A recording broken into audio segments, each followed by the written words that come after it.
Sir, what is your name? Ricky Jewell. Can you spell that for me, please? Rickywjewell.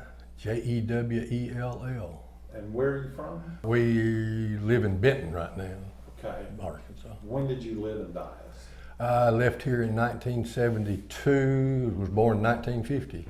Okay. And sir, what is your name? Dedrick Jewell, Can you spell that for me? DedrickJewell. But everybody called me Peck, P-E-C-K. Okay. That was a nickname I grew up with, and you know. I don't think anybody in school knew him by anything else. When did you live here in Dias? I left here, let's see, we moved to Little Rock in 72. I left here in 72. Okay. And I was born here in 42. When did your family come to the colony? Well, our maternal grandparents, according to the thing downstairs, was the first family on Dias. Harv and Harriet Smith. Now, mother and dad, I don't know what year. They Was it come here in 1935? Yeah, I I was believe. say 30, 34, Where did 35. they come from? What part of the state are you? I don't. Let's see. I'm Dad was born in Black Oak. Okay. Yeah. Now, mother was born in Pangburn, Arkansas. Now, my grandparents, I don't know what part of the state they were from originally. So they came here in 35. Do you remember your parents talking to any about how it was? Oh, it was rough on them. Yeah. You know, Dad. We were out on Road 8 out there where he settled in a little farm out there, and you know. I remember him talking about clearing it, Mm-hmm. and it was rough a couple of years. And then I think he just had the 20 acres at the time, and then I don't know what year they decided to extend the farms and make them 40 instead of 20. And I remember him saying he walked to the neighbors and they was going to decide who was going to leave and who was going to stay, and his neighbor was already tired of it. So anyway, he left, and Dad got the other 20 acres, and Dad passed away in, I don't know what year, 85, 86, but Mother lived to be 94, and she had the farm up until, I don't know, she sold it when she was about 89 or 90 years old. She kept the land until she finally sold it all. I had the original homestead out there. Yeah, Dad wound up with 160 acres. 80 acres was in one spot, and then 240s. You know, I remember driving a tractor from one to the other to do some plowing. You know. So But, did you have any other siblings? Oh yeah. How many other siblings did you have? There were 7 of us total. We had one brother died before we were born of some type of childhood disease.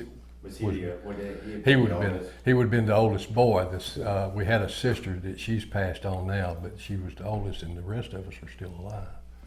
So there were those two, and then I guess the order. So all right, my oldest sister, then the brother that died, and then we've got a brother that lives in Paris, Tennessee. Another brother that lives in Benton, Arkansas, and he's living in Benton. Sister just old between us that lives in Paragould, and myself, and our baby brother still lives here at Dias. What are their names? The sister was Pauline. The brother that passed was Orville, and then Claude, we called him Buddy. There's a bunch of Buddy Jewels. And then Franklin, then Peck. Shirley is my sister that's living in Paragould, myself, and then Joey still lives here at Dias. what are some of your earliest memories of the colony when you were a kid? Probably sitting on a pick sack, Mother pulling me through the cotton field. Mother would pull me through the fields while she picked cotton, and then I got old enough I could get down and go up the road some, pick cotton, just put it in the middle of the cotton, you know. She'd come along, pick it up, put it in it, and then go on through the fields, you know. About how old were you then? Probably 3, maybe 4, I don't know. You know, and then they fixed me a flour sack for a cotton sack, and I could, you know, fill it up. Then a toe sack, then I went to a 7.5 sack, and then a 9-footer. You know, just graduated on up. And You got the 9-footer, you expected to Yeah. pay your way. You were working hard You then. bet you. And then my younger sister, Shirley, come along, and I remember mother putting a quilt at the end of the rows, and me and her would sit on it while they chopped cotton. You know. Now, we went to the fields when we was young, whether we could work or not, you know. Why was that? Why? Well, there wasn't no babysitters, you know. I mean, she worked just like everybody else, you know. They wasn't no leisure time, I'd call it. And then she would. I know when I got old enough to work, she would go to the house maybe 11 o'clock, 11:30, and she would fix dinner for us. And then we'd go eat and right back to the fields. You know, it's just the way of life. My first memories are actually after Dad didn't sell the farm, but he bought the property and the old foundation where the old cannon kitchens were. It had burned out, and it was just a foundation there. And he built that. It's The old store is still down, right down here. Right now. And had a little grocery store there called Jewell Grocery. And of course, one end of it was a residence, a little 3-bedroom home in there. And my first memories is actually living there. I don't know what year we moved up here. I don't know. Mid-50s. Before I was in grammar school. Yeah. So it But- was, But you still have the farms too? Yeah. he still had 40 acres is all at that time. But he had a combine, and he'd hire out and do combining for other farmers around. So that that left Peck a lot of time in the store to run the store, while Mother was doing something else. But I remember that. And one other thing I remember is one Christmas, Dad had found a little bicycle, about a 20-inch bicycle, just a frame somewhere, and probably in a thrown away or in a junkyard somewhere or another. Anyway, he cleaned it up and painted it and put new wheels and handlebars and seat on it. That was my first bicycle.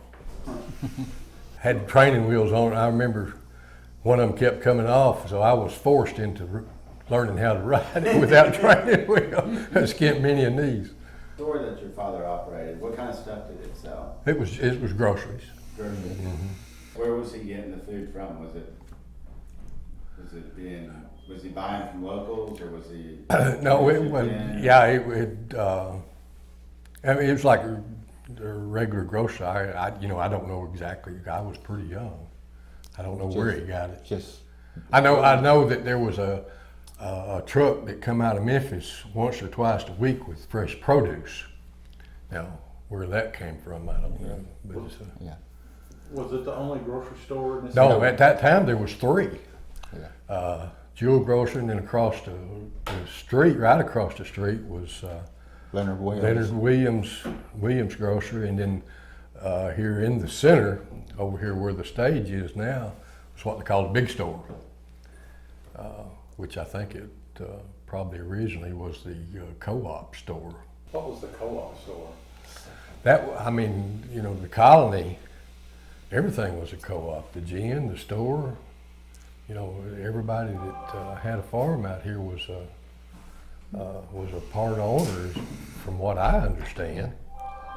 I remember we'd come up here to buy groceries, which they would usually just charge it, till cotton picking times, they call it, and then they pay their bill. So You know, you you ran know, a it lot was- of credit on that. Oh, yeah. Yeah. I know the little store Dad had down here, most of it was credit, you know.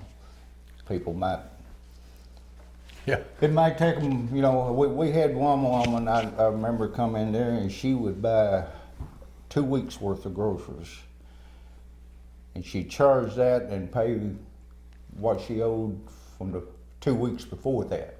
But she would buy 2 weeks worth of groceries at a time when she come in there. She'd fill up 2 big baskets, you know. And it'd last them 2 weeks, and then she'd charge that one and then pay for the one she got 2 weeks before. I never forgot, and she was not, if she was from Dye, she was not too far out. I think can't she even was remember her around name Denwood or now. Swifton. I remember the family. But some of the local ones, they'd come in there and, you know, they might get a loaf of bread and beans, whatever, and we just put it on a pad. They wouldn't even sign it or nothing, you know. So that was common. Yeah. You know. Where You the know, other everybody credit- knew everybody, and you know. Oh, yeah, all of them did. all the groceries. The service stations, everything was on credit. Yeah. You didn't have that much ready cash, you know. It was week to week, Didn't day have to credit day. cards you know? neither. No. How old were you when you started working at the store? About? I was probably 14, 13, 14, somewhere in there. Dad would combine, and Mother, I don't know what Mother was doing. She might have been going to a field somewhere. I Could don't be. know. Because I do remember we would, what we call hire out, you know, there'd be a neighbor or somebody need chopping cotton or, you know, need their crops chopped out or something, and we'd go and work a day or two till we got them cleaned up and, you know, chop cotton all day long for $3. I did not. It was all the way up to $5 before I started. That was just 10 hours a day now. But, you know, you could, gosh, you could buy a lot of stuff for $3. Oh, yeah. You know. I was gonna say, that's pretty good money. Yeah. Well, I remember coming up to the theater when we lived out on 8. Daddy would give me a quarter on a Saturday night. I could come to the theater, go to the movies, bag of popcorn and a Coke, and have a nickel left. You know, buy a candy bar with it. You can't do that now. Now, there was a sign downstairs that showed a picture of House on Haunted Hill. And I remember that movie because it scared the bejeebus out of me, I'm telling you. we watched it twice, me and my cousin Tommy and I don't know, Clyde, I don't know, several of us went one Saturday afternoon and watched that thing. And ended up watching it twice and it scared me both times.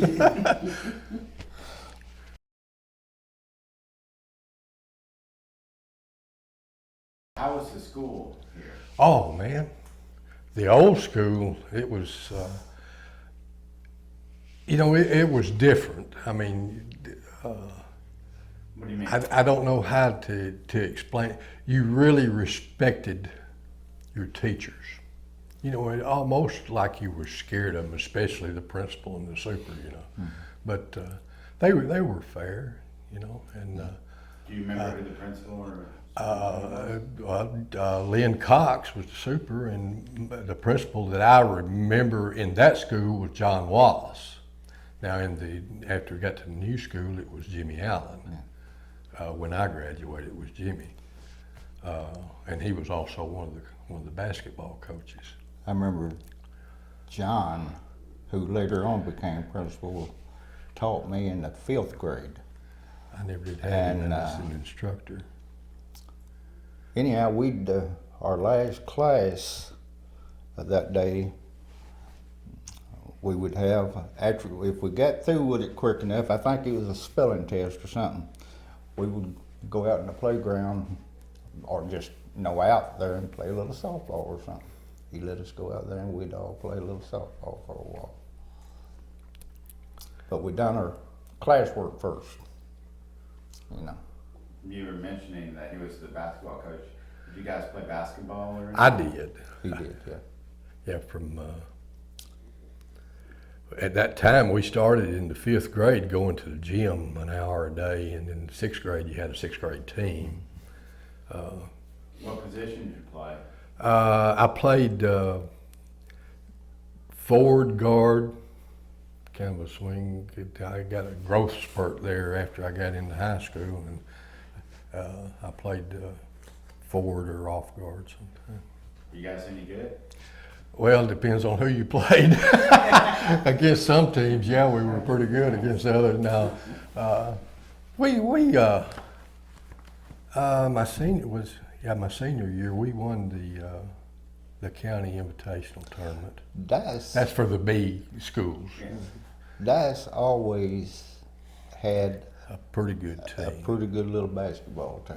I don't care if we had anybody tall or short or what, but which that's all the thing there was to do for Yeah. sports, you know. I mean, the boys would, you know, just get together and they just play, and they learned who was, you know, learn how to play basketball with each other. They worked as a team. Out here in somebody's yard. Did you have to work around practice schedules with farm schedules, work schedules? I did some during the early harvest.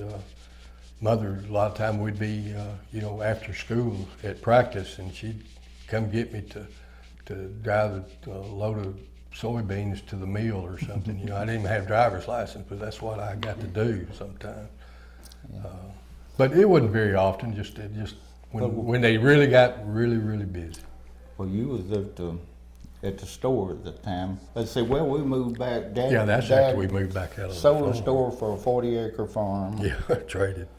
And then when did he buy the Chenault place out there where we moved to out there on 7? Well, it was after. That's No, where- it was before. Let me Yeah. think. But anyhow, we moved out. That's where we moved to from the dice, from the store. That was in my junior or senior year, I believe it was. We Well, that'd moved been out there. 1961, didn't it? Huh? That'd been 61 then. Let's see. Yeah. That's when you graduated. Well, Or we 1960. moved out there on 7, and it's either 59 or 58, somewhere around there then. I don't remember. Somewhere around there. So your dad sold the store and He actually, traded well, it. traded it for another 40 farm. acres. 40-acre farm. Was it next to your? No. It was. So this is one of the other ones. One of the others, yeah, outline, yeah. Yeah. They were, Yeah. I don't know, about a half a mile, 3/4 mile apart. Bledsoe, he swapped it to Jack Bledsoe. Yeah, Bledsoe. Was there a lot of that going on? People selling or trading farms? Well, there's always some selling and buying, but not any trading like that, because most people didn't have anything to trade. I guess, I don't know, I was still pretty young. Yeah. And, but some of my fondest memories, you're talking about school, of course, at that time, especially after we got on into high school, was playing basketball, and they were in the old theater at that time. They would have a band, live band every weekend, Friday and Saturday They night. used to have And some then there was wrestling another one matches. across the street that had a band. There was 2 bands, and you couldn't hardly find a place to park here at Dice. You'd have to park and then walk to town. They'd get so crowded. There'd be 1,000 people out here to the bands every weekend. Yeah. I'd say 1,000. I don't know. You couldn't stir people with sticks. If you remember too, they used to have wrestling Wrestling. matches over there. Yeah, And buddy, it would draw a crowd. yeah. Was it the same kind of wrestling they had like in? Yeah, Memphis? some of them come out in Yeah, Memphis, uh-huh. Yeah. Did you ever go to the matches? Pardon? Did you ever go to the wrestling matches? Oh yeah. Yeah. Yeah. Before that, they had the old pop shop down there where they do dancing, jukebox dancing and stuff like that.